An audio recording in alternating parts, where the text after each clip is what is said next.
Épisode 7. Le moi-pot de Didier Anzieux. Aider. Renforcer le contenant avant d'interpréter. Quand quelqu'un est en crise, on a souvent envie d'expliquer, d'analyser, de comprendre pourquoi. Mais très souvent, la première demande réelle de la personne en face, ce n'est pas du sens. C'est « aide-moi à tenir ». C'est une demande de limite et de contenance. Avant les mots, avant l'interprétation. Et c'est exactement là que le moi-pot change la perspective de l'aidant. Parce qu'il nous rappelle qu'on ne travaille pas seulement sur le sens, on travaille aussi sur l'enveloppe qui permet au sens d'exister. Si l'émotion déborde tout, si l'enveloppe est fissurée, l'interprétation, même la plus juste, peut devenir une excitation de plus, une intrusion, une effraction supplémentaire dans un système qui n'a plus de filtre. Alors, voici 4 piliers très concrets pour aider quelqu'un que tu accompagnes, quelqu'un que tu aimes, quelqu'un avec qui tu travailles, quand son enveloppe ne tient plus. Ces piliers, c'est ce qu'Anzieux appelait joliment faire fonction de moi-pot auxiliaire. Premier pilier, le cadre. Un cadre clair, prévisible, c'est déjà une enveloppe externe qui vient soutenir l'enveloppe interne. Des horaires, des règles, la place de chacun, ce qui est OK et ce qui ne l'est pas. Et ce n'est pas réservé à la thérapie. Même dans un couple, dans une famille, dans une équipe, des règles simples et explicites peuvent sécuriser énormément. Parce que tout ce qui est prévisible et nommé, c'est une excitation en moi. Deuxième pilier, le rythme. Quand le psychisme est fragile, l'imprévisibilité est vécue comme une menace. Le rythme, ce n'est pas la routine pour la routine. Ce n'est pas être rigide ou ennuyeux. C'est la répétition qui rend l'expérience habitable. C'est Anzieux qui parle ici de par-excitation auxiliaire. Ta présence régulière, fiable, qui amortit le flux du monde pour celui qui n'arrive plus à le filtrer seul. Tu deviens, par ta constance, une partie de son enveloppe.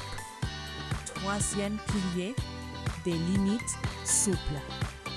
Et là, il y a un équilibre subtil à tenir. Ni l'intrusion. Je sais mieux que toi ce que tu ressens. Je vais te dire ce qu'il faut faire. Ni l'abandon. Débrouille-toi, je ne peux rien pour toi. Une limite souple, c'est « je suis là, je t'entends » et on va garder une frontière qui protège chacun. C'est ferme et c'est tendre en même temps. Et c'est précisément ce qui permet à l'autre de s'appuyer sans s'effondrer. Quatrième pilier, un langage émotionnel simple. Parfois, aider quelqu'un, ce n'est pas trouver la bonne explication. C'est juste l'aider à mettre une phrase, une seule, sur une sensation. Là, c'est trop. Là, je me sens envahi.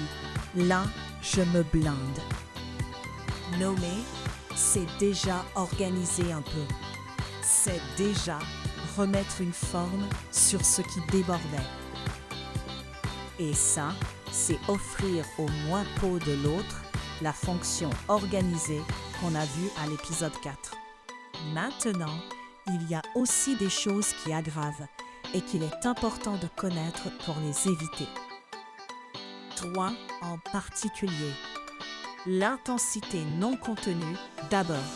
Crier, menacer, déborder soi-même. Si ton enveloppe à toi explose, tu ne peux pas faire enveloppe pour l'autre. L'imprévisibilité, ensuite. Un soutien disponible aujourd'hui et absent demain crée plus d'angoisse que l'absence stable. Et enfin, le forcing émotionnel. Allez, parle, ouvre-toi, dis-moi ce que tu as. Parce que si l'enveloppe est fragile, ouvrir trop fort, c'est vécu comme une effraction. Exactement comme on l'a vu à l'épisode 6. L'aidant a aussi besoin de son enveloppe. Et puis, je veux te dire quelque chose. À toi qui aide, qui accompagne, qui est là pour les autres. Faire fonction de moi pour auxiliaire, ce n'est pas porter l'autre à sa place. Ce n'est pas se sacrifier. Ce n'est pas absorber. C'est prêter temporairement une partie de ton enveloppe à quelqu'un dont la sienne ne tient plus assez. Et, pour faire ça correctement, tu as besoin que ta propre enveloppe soit suffisamment solide. C'est pour ça que prendre soin de soi quand on accompagne n'est pas un luxe. C'est une condition de la justesse.